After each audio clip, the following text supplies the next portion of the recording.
Hey, welcome back to the channel Hard to Set Info, and today I will show you how to post a message on X.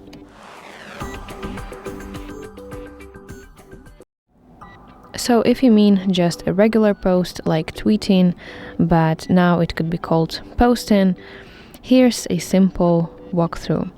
So open X application on your phone, and on the home screen look for plus button in your bottom right corner of the screen. That's usually blue. So that's post button.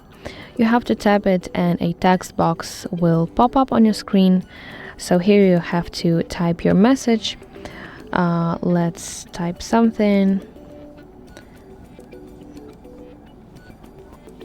So that's my message.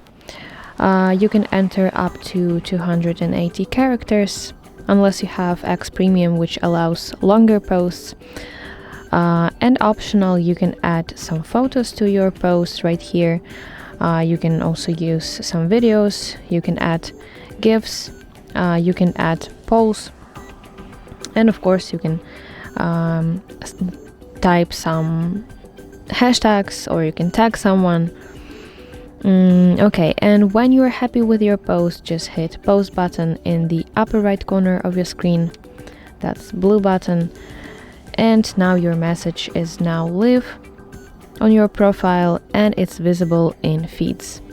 So if I tap my profile picture in the top left and enter my profile, here in this section that's called posts, you will see here it is 17 seconds ago. That's my post that I just posted. Yes, basically. And you can edit your posts only if you have X Premium. So tap this three-dot button next to that post that you have to edit, and here you will see function edit with premium. As well, you can delete your post. If you tap this delete post button, it will disappear from your profile and people's feeds. So yeah, that's basically how you can post a message on X. I really hope that you find this video helpful, and if so, please like it and subscribe to our channel to see more content like this.